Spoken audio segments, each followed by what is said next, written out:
縱橫家呢，就真係要縱橫先得掂嘅。上一集就講到張儀係翻返去秦國嗰度，咁但係睇得出啦，秦王亦都未必話對佢100%言聽計從嘅。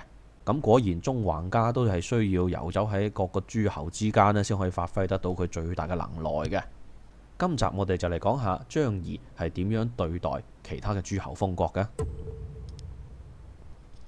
咁首先去講一講翻公元前313年，喺呢一年呢，秦國係準備攻打齊國，但係考慮到楚國同埋齊國之間呢兩個國家係非常之好嘅邦交關係。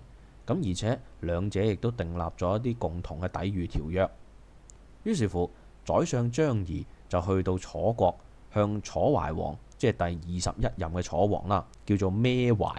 孭呢就係嗰個孭啦嚇，楚國都係嗰個孭噶啦，懷就係槐樹個槐。咁張儀就對楚懷王去講到啦，楚王，假如你採納我嘅意見，同齊國絕交，咁敝國呢，就願意將商同埋於呢個地區600幾里嘅土地割讓俾貴國嗱，而且我哋明啊嚇，係會將我哋秦國最靚嘅靚女呢，係會挑選嚟去做你嘅姬妾同埋婢女添嘅。咁嗱，我哋兩國之間呢，就世世代代結為姻親，永遠亦都成為兄弟之邦。你話咁樣好唔好啊？楚王？咁楚懷王聽完之後呢，非常之開心啊！我唔知佢開心邊樣啊嚇，咁即刻就應承咗啦。而楚國上下嘅官員亦都為咗呢一場豐收嘅外交談判而祝賀，唯獨呢，就只有一個叫做陳軫嘅官員面色沉重。嗱，呢個軫呢，要解釋下嚇，佢係診斷個診，唔要言字旁，就改為車字旁。咁粵語都係讀作軫嘅。咁見到陳軫面口咁難睇啦，楚懷王就好嬲啊，就話啦：而家我哋大楚唔需要興師動眾，無厘啦更就可以攞到成600幾里咁大嘅廣袤土地，個個都開心，就係你一個人揦埋晒口面，你究竟咩居心啊你？咁陳軫就話啦：回稟大王，其實我真正擔心嘅係商於地區係冇可能會納入我哋楚國版圖嘅，而且齊國喺咁樣白白受到凌辱之後，亦都會同秦國去結盟。咁到時齊秦結盟之後，亦都係我哋楚國開始受難之時啊！楚懷王呢，就壓住自己嘅怒氣去問到：你話俾我聽，點解會係咁？陳軫就話啦：秦國所以咁睇重我哋，咁驚我哋，係因為我哋有齊國呢一個咁強大嘅盟友。咁如果一旦我哋同齊國絕交，我哋就會喺天下之間呢係俾人孤立咗起身。咁秦王仲有乜嘢會驚我哋呢？可以話真係冇噶啦。所以佢點會犧牲佢哋商於地區600幾里地啊？張儀返到秦國之後，一定反口嘅。咁樣我哋喺北邊又喪失咗盟友，喺西邊又製造咗個敵人出嚟，結果呢，就係秦齊兩國佢必然會夾攻我哋楚國。咁為咗國家打算，最好呢就只係虛張聲勢，扮晒嘢咁樣去同齊國反面，然後就再派人呢去同張儀返去秦國接收土地。等到佢哋真係將商於地方割讓俾我哋楚國啦，咁然之後先至再同齊國決裂，其實咁都唔遲啊！咁呢個時候楚懷王真係唔知食咗啲咩藥，佢忍唔住自己嘅怒氣就咆哮咁樣去講到：你同我收聲！我就要等你親眼去睇一睇呢場談判所得到嘅果實究竟係有幾成功。就係咁，楚懷王就請咗張儀去兼任楚國嘅宰相。嗱，上兩集都講過啦嚇，其實好多國家都可以封同一個人做宰相嘅嚇。並且楚懷王真係唔孤寒喎，送咗好多貴重嘅禮物俾張儀，隨即就立刻宣布同齊國絕交，下令關閉晒所有邊境嘅關卡，同時又派咗一名將領就跟張儀翻去秦國去辦理相關嗰啲對接手續啦。殊不知嚟到咗秦國之後，張儀突然之間喺佢坐緊嗰部車上邊跌咗落嚟，好似跌到差唔多唔得咁樣啊！咁就喺屋企閉門養傷，根本就唔見人。前後加埋成3個幾月，唔好話人啊，風都見唔到一陣，亦都唔上朝去見秦王。呢個時候楚懷王就喺度諗啦：張儀會唔會係認為我哋楚國同齊國絕交絕得唔夠徹底呢？於是乎佢就派咗一個勇士叫做宋維就攞住宋國嘅節符呢，就去到齊國，兜口兜面咁樣去辱罵齊王。嗱，當時嘅齊王呢，就係第二任齊王，叫齊宣王，個名叫做田辟姜，寫呢應該會寫田辟強嘅，咁但係強字呢係通假通為姜嘅。咁田辟姜嘅話呢，就真係激到阿媽都唔認得個仔啦，頭髮都俾佢激到直晒，跟住就即刻改變咗一向對秦國嘅敵對立場，咁就調翻轉頭嚟啦，同秦國結盟。等到呢件事發生咗之後，張儀先至去召見楚國嘅使節，仲扮晒好驚訝咁樣去話啦：喂，你仲喺度做乜嘢啊？你仲唔去接收我啲土地？嗱，從呢度到嗰度，一共成6里地咁廣袤噶。跟住楚國嘅使節發覺，喂，唔係路啊！真係我究竟有冇搞錯啊？自己係咪真係聽錯啊？於是乎就急急回報俾楚懷王。楚懷王呢個時候呢，同田辟姜嘅反應可以話一模一樣，哇！真係激到頭髮都直。於是乎下令全國動員，就向秦國發起總攻。呢個時候陳軫終於開聲啦：大王，我依家可以開口啦啩？其實我哋如果攻擊秦國，倒不如就割讓一個重要嘅城市俾秦國，咁樣去破壞佢同齊國之間嘅盟約，並且要求秦國去同我哋合力去進擊齊國。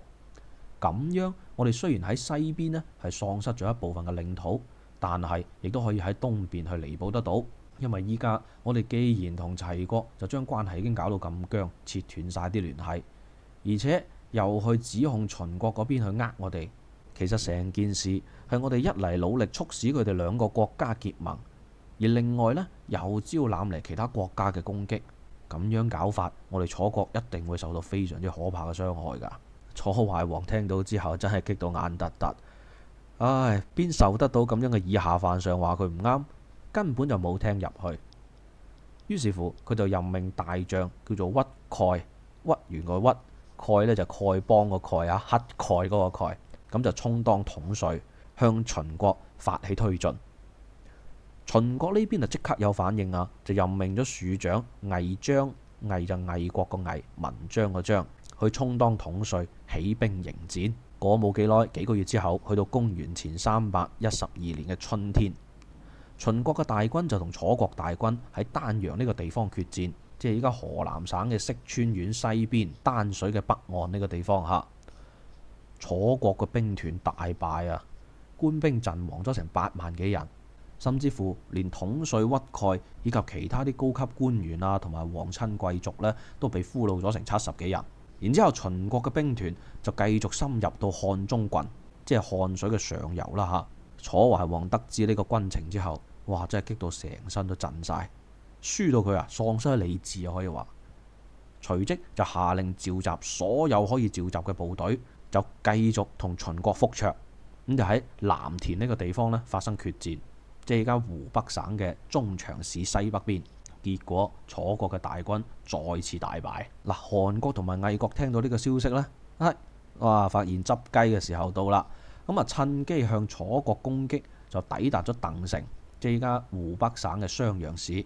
楚懷王發現咗咁嘅情況之後，先識驚啊！咁就唯有同秦國卑躬屈膝，召集翻剩餘嘅部隊，割讓咗2個城池俾秦國，就結締和約。其實呢個時期嘅楚國可以話就已經係政治腐爛，基本上就已經去到啲不可挽救嘅地步。政治腐爛一定就會引發軍事腐爛，軍事腐爛亦都一定會引起戰場嘅失利嘅。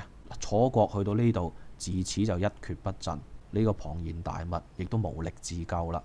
又過咗大概1年嘅時間，去到公元前311年，秦惠王就派使節去進見楚懷王，願意就將秦國嘅武關，即係而家陝西省襄南縣嘅東南邊以東嘅土地，就包括原來嘅商於嘅地區啦嚇，咁就割讓俾楚國，就攞呢啲領土呢去交換楚國黔中嘅地區。黔中呢就即係黔中郡啦嚇，郡政府呢就喺依家嘅湖南省嘅阮寧縣，管轄嘅地區就包括湖南省嘅西北部同埋貴州省嘅北部添嘅。其實呢個時候楚懷王咩都冇諗，佢嘅心入邊唯一一樣嘢呢，就諗住恨之入骨嘅張儀，所以佢就講到啦：我唔要武關，亦都唔要交換，我淨係要張儀，我淨係要你將張儀俾我，黔中地我就雙手奉上。張儀聽到呢個消息之後，佢居然願意去喎。咁樣秦惠王就話啦：喂，去楚國喎，去楚國喎，佢會殺咗你嘅喎，你咁去法咪即係自投羅網？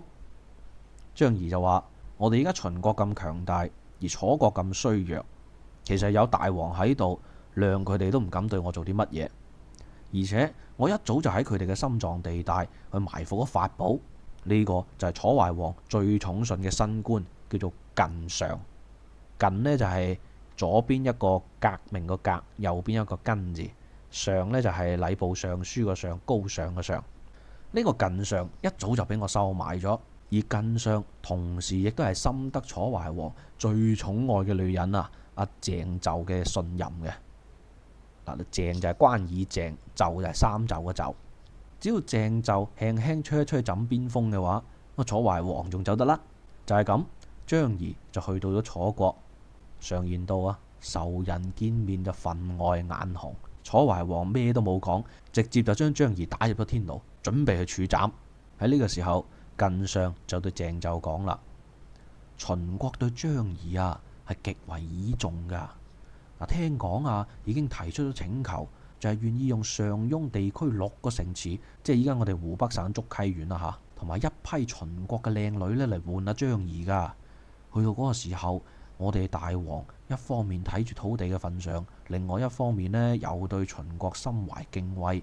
秦國嗰啲靚女又靚，再加上呢有聲名顯赫嘅娘家，咁樣呢一定係會得到大王嘅歡心嘅。大王亦都會將佢捧喺手心。到嗰陣你可能要坐冷板凳噶啦。其實雖則靳尚係咁樣同鄭紂講其實鄭紂嘅話中唔中我真係唔知。咁但係呢，即係靳尚除咗用口講之外呢，仲用咗好多金銀財寶嚟講，所以呢一番説話應該都幾有效果嘅。所以呢，鄭紂俾到個反應就好合理啦。咁鄭紂心頭就為之一震，不分晝夜咁樣，咁就對住楚懷王，哇，一哭二鬧又三上吊，跟手又再吹枕邊風，咁係咁同楚懷王去講啦。其實大王有時呢，做人臣子，就算有啲嘢做得過咗火都好啦，其實都只不過係一心為咗自己嘅大王盡忠啫嘛。如果話依家真係殺咗張儀，其實秦王嗰邊一定唔會眼白白咁睇住佢嘅宰相死咗噶，因為咁樣佢哋秦國嘅面子就冇咗啦。秦王一定會派佢嘅大軍打過嚟噶，咁到時又要打仗啦。所以大王不如批准我帶住啲子女先去南方避一避先啦。如果唔係，到時候秦軍打到過嚟走唔切嘅話，咁咪又俾啲秦軍凌辱。楚懷王心諗一諗都有道理就係咁將張儀放咗，重新就尊張儀為上賓。張儀就捉住呢個千載難逢嘅機會就向楚懷王建議咁講到啦：懷王，實實在在咁樣話俾你知其實南北合縱同盟所構成嘅反秦陣線呢，其實就係等於將一班洋咩仔呢係拱去啲猛虎面前，咁樣梗係鬥唔過噶啦。而懷王，你又唔肯同秦王和解，一旦秦國嗰邊聯合咗韓魏，咁樣嘅話向你進攻嘅，楚國真係危險萬分啊！而且秦國所屬嘅巴國同埋蜀國亦都喺你西邊。如果大軍東征，順住岷江，即係長江嘅支流岷江喺四川嘅宜賓市注入長江嘅。佢哋如果順住岷江順流而下嘅話，一日行成500幾里，唔使10日啦，就會抵達函關，即係依家重慶市嘅奉節縣東邊。呢個函呢，就係剔手旁一個干字。咁函關告急嘅話啦，大王，楚國西邊邊境一帶全部都變晒死城噶啦，黔中郡、吳郡恐怕都要脫離貴國嘅版圖啦。呢個時候，如果秦軍再出武關，北方亦都會斷送。其實一眼就睇晒啦。如果真係要進擊楚國，3個月內就可以搞掂收尾。但係如果你仲去諗緊嗰啲咩合縱聯盟嗰啲援軍抵達，少極你都6個月啦。與其戇居居咁樣去指望嗰啲弱國嚟救援，但係就唔記得咗強敵嘅雷霆災禍，如果你真係咁諗嘅話，我啊真係戥你擔心啦。假如你可以接受我嘅意見，我願意促使秦楚兩國永結手足之情，世世代代都唔會兵戎相見嘅。楚懷王聽完之後就放咗張儀返去。其實佢亦都唔願意平白無故咁樣真係獻出黔中地區，於是乎呢，就同意咗秦國嘅提議啦。今期我哋嘅節目就講到呢度啦。如果大家中意我哋嘅節目嘅話呢，記得唔好孤寒，多啲投幣、點讚、收藏、轉發。大家嘅呢啲操作係可以好有效咁樣將我嘅呢系列影片啦，去推廣到更多人去睇到。咁樣嘅話呢，我哋嘅粵語環境就可以越嚟越好。多謝你嘅支持，下期節目見啦，拜拜。